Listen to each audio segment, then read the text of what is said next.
जो आज सबसे ज़्यादा ज़रूरत है ऑक्सीजन की, बेड्स की, मेडिसिन की और वैक्सीन की, वो सभी जनता को नहीं मिल पा रही। तो उसका रीज़न क्या है, उसका कारण क्या है? उसका सबसे बड़ा रीज़न है जो हम बोल नहीं पा रहे हैं, वो फेल हो चुकी सरकारें हैं। चाहे वो राज्य सरकार हो, चाहे वो केंद्र सरकार हो, बिल्कुल पूरी तरीके से फेल हो चुकी। नमस्कार, आप देख रहे हैं हैप्पीनेस इंडिया और मैं हूं आपका साथी कृष्ण कुमार सैनी। बात करेंगे, कोरोना का दौर चल रहा है, सेकंड वेव बहुत ही भयंकर साबित हो रही है और क्योंकि बात करेंगे कि क्यों अभी ये ऐसी फैसिलिटी नहीं दे पा रहे हैं जो इन ऑक्सीजन की बात करें, हम बेड की बात करें, दवाइयों की बात करें या फिर वैक्सीनेशन की बात करें, जो अब जनता मांग रही है वो भी उनको नहीं मिल पा रही है। तो सीधी बात है, सिर्फ स्पष्ट बात करेंगे कि मैं ये आपसे जानना चाहता हूँ, आप सभी जो मेरी बात है उसको आप सुनिएगा और फिर उसके बाद आप खुद अपने बैठ के एनालाइज कीजिएगा कि ऐसा नहीं हो सकता क्या, क्यों ऐसा नहीं हो सकता। आज अगर हम बात करें, अगर जो ये सुविधा, मेडिकल की सुविधा की बात करें, ऑक्सीजन है या बेड देना और मेडिसिन की सुविधा है, ऐसा पॉसिबल क्यों नहीं हो सकता। ऑक्सीजन की बात है, जैसे कि हमारा 22 तारीख को 23 तारीख को ये वेव आई है, उसके बाद कहा जा रहा है कि लगातार ऑक्सीजन प्लांट लगाएंगे, 2 दिन में ऑक्सीजन प्लांट लग जाते हैं। आज 12 तारीख हो गई है, 11 से 12 तारीख हो गई है, उसके बावजूद स्थिति लगातार चल रही है कि ना तो ऑक्सीजन मिल पा रही है, ना कहीं प्लांट की व्यवस्था बताई जा रही है और लगातार कहा जा रहा है कि विदेशों से ऑक्सीजन आ रही है, तो वो कहाँ है, वो क्यों डिस्ट्रीब्यूट नहीं हो पा रही है। इसी वजह से सुप्रीम कोर्ट को अपने पास इसका अंडरटेक करना पड़ा और उसकी एक अलग से कमेटी बना के ऑक्सीजन डिस्ट्रीब्यूशन कमेटी बनानी पड़ी। तो ऐसा हम क्यों नहीं कर सकते हैं कि भाई एक अच्छे से इसका रोड मैप बना के राज्य सरकार हो चाहे केंद्र सरकार हो, उसको अच्छे से इम्प्लीमेंट कर सके। आज अगर हम बेड की बात करें हॉस्पिटलों में, तो बहुत सारी ऐसे हमारे पास पैरामीटर है जिससे हम उस बेड की सुविधा तुरंत दे सकते हैं।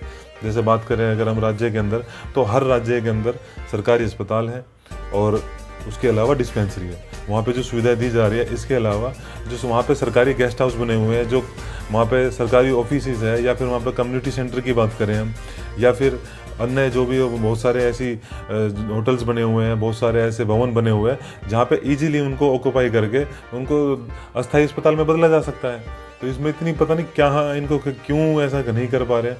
हर कॉलोनी के अंदर, हर जितने वार्ड हैं उनके अंदर वहाँ पे एक अपना कम्युनिटी सेंटर की व्यवस्था होती है। तो ये सबसे इजी होगा इस समय में लोगों तक सहायता पहुंचाने का कि वहाँ पे कम्युनिटी सेंटर के अंदर ही व्यवस्था कर दी जाए।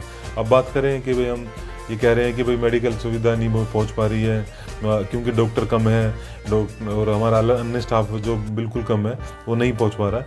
तो मैं ये कहना चाहूँगा कि ऐसा क्यों नहीं हो सकता। जो BMS डॉक्टर है, BHMS डॉक्टर है, उनको भी हम इस ड्यूटी पे लगा दी जाए और उन सबको इस कोरोना महामारी से रोकने के लिए, जनता की सहायता के लिए लगा दिया जाए। और जो मेडिकल, जो हमारे MBBS के छात्र हैं, जो सेकंड ईयर में, थर्ड ईयर में और फाइनल ईयर में, उन सबको भी ये मेडिकल इमरजेंसी है, तो उन सबको ये एक रात का काम है। अगर आप मुझे मौका दो, मैं एक रात में सारा सिस्टम ठीक कर दूँ। आप मैं जितने जनता वाले हैं, जो कोई भी इसको अगर विल पावर हो ठीक करने की, तो एक रात के अंदर ठीक हो सकती है। तो ऐसा क्यों व्यवस्था नहीं बना सकती सरकारें? आप सवाल कीजिए, पूछिए कि ऐसा क्यों नहीं हो सकता कि हमारे मेडिकल जितने भी स्टूडेंट हैं उनको ये प्राथमिकता दी जाए और उनको पे किया जाए।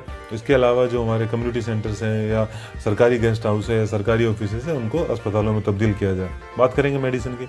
आज इससे पहले लगातार मेडिसिन आने लग रही है, स्टोरेज नहीं मिल पा रहा है। तो ऐसा क्यों कि भाई स्टेरॉइड भी नहीं मिल पा रहा है? अरे लगातार प्रोडक्शन होने लग रहा है, विदेशों में जाने लग रही है दवाइयाँ, तो हमारे यहाँ पे क्यों नहीं उत्पादन हो सकता और उनको नहीं पहुँचाया जा सकता? तो ये थोड़ी विल पावर की कमी है। सारे काम हो सकते हैं। पता चलता है कि हाँ भाई, गवर्नमेंट ने अगर किसी चीज़ को अंडरटेक कर लिया तो ऐसा हो रहा है कि जो चीज़ें मिल रही थी वो भी मिलनी बंद हो गई है। अभी ऐसा बहुत देखने को मिला गुड़गांव के अंदर की मैं बात करूँ, तो ऑक्सीजन के प्लांटों पर सरकारी अधिकारी जब से बैठे तो लोगों को मिलनी बंद हो गई बिल्कुल भी। तो ऐसा ना हो कि सबको सामान दिया जाए, घर पे आइसोलेशन पे भी लोग हैं उनको भी ऑक्सीजन दवाइयाँ प्रॉपर दी जाए, और जो अन्य स्टाफ है, जो BMA या BHMS डॉक्टर है या फिर और जो मेडिकल स्टूडेंट है, उन सबको भी ड्यूटी लगाई जाए और वहाँ के जो निजी कम्युनिटी सेंटर है उनमें कोविड सेंटर बना के वहाँ पे उनकी ड्यूटी लगाई जाए और लोगों को स्वास्थ्य सुविधा दी जाए। कहने को बहुत सारी बातें हैं, आप इसको एनालाइज कीजिए और एक बार विचार कीजिए कि ऐसा नहीं हो सकता है। अगर ऐसा हो सकता है तो आप भी हम तक अपनी बात पहुँचाएं, आपकी वीडियोज़ को सरकार के सामने लाने का कोशिश करेंगे। जब तक के लिए आप देखते रहिए हैप्पीनेस इंडिया। जय हिंद, जय भारत।